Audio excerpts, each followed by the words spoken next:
Hey there, fridge owners. If you're staring at that frustrating PCCH error code on your Samsung refrigerator from 2025, don't panic. We're going to break it down step by step so you can get your appliance back up and running.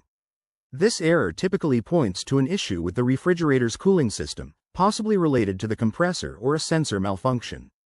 It's one of those codes that can pop up due to simple glitches or more serious problems, but the good news is, you might be able to fix it yourself without calling in the pros right away. First off, let's talk about what causes this error. Common culprits include a buildup of dust on the condenser coils, which can overheat the system, or even a temporary power surge that disrupts the fridge's electronics. In some cases, it could be a faulty temperature sensor or low refrigerant levels, but we'll start with the easiest fixes. Step 1. Unplug your refrigerator from the wall for about 5 minutes. This simple reset can clear minor glitches and might make the error disappear. Once you plug it back in, check if the code is still showing. If it is, move on to step 2, clean the coils. Grab a vacuum or a soft brush and gently remove any dust or debris from the back or bottom of the fridge.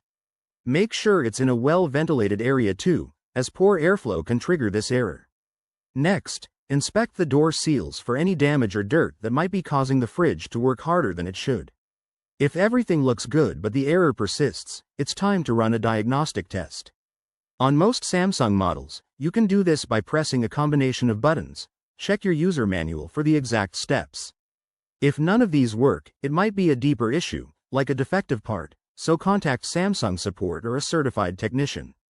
Remember, while DIY fixes are great, safety first. Always unplug the appliance before tinkering.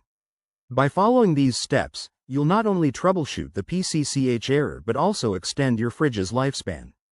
Thanks for watching, and if this helped, hit that like button and subscribe for more home appliance tips. See you next time.